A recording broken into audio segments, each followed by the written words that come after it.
The reaction to Scott Morrison's second budget is rapidly boiling down to arguments over two taxes. The government has won early pledges of support to pass its new levy on the big banks. But Labor is so far reserving its judgment on the across-the-board income tax hike that's meant to fully fund the disability insurance scheme. Our coverage begins with Greg Jennett in Canberra. These are really fair assurances. The budget lesson of the last 3 years has been learned. We're governing, we're delivering. Well, okay, mate. Good on you, mate. See you later. Avoid lifeless zombies at all costs. Morning, Malcolm. Oh, g'day, Bill. Oh, yeah, what a surprise on the lawns. What's the surprise?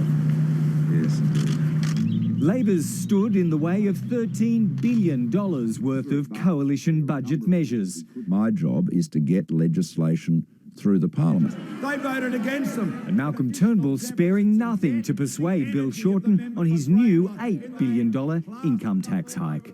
You ranks of serried hypocrites, all of you. These tax rises would not be necessary if we had a government that actually believed in fairness. Labor won't be rushed into any commitment on the tax rise. And I implore those opposite to come to the middle here, Mr. Speaker. Especially when the Coalition's 3-year budget repair levy's due to come off higher income earners in just over 6 weeks. Every other Australian has to pay more tax.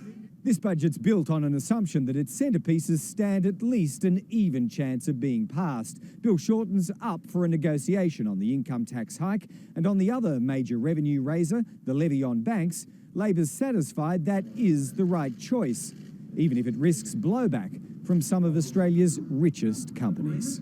Not everything is about conflict, guys. If conflict's to come, Scott Morrison's on the front line. We understand your pain. And firing off advice to the Big Five to take the tax pain, not pass it on. Don't do it. They already don't like you very much. Banks have that much in common with politicians, he figures. Greg Jennett, ABC News, Canberra. And political editor Chris Uhlmann joins us now from Parliament House. Chris, what does this budget tell us about Malcolm Turnbull?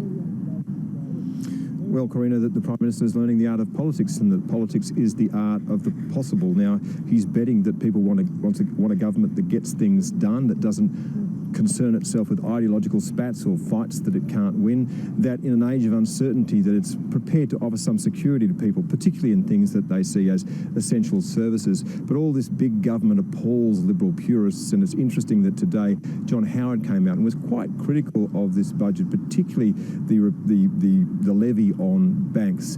In the end, it'll be measured by whether or not it works, and that won't be measured in days or weeks, but in months.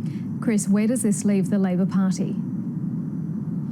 Well, Bill Shorten will have to recalibrate, and he's had it quite easy for quite some time. It won't just be enough for him to say that the government's stolen all of his best ideas, even if they are watered down. He gets an opportunity to do that tomorrow night in his budget and reply speech.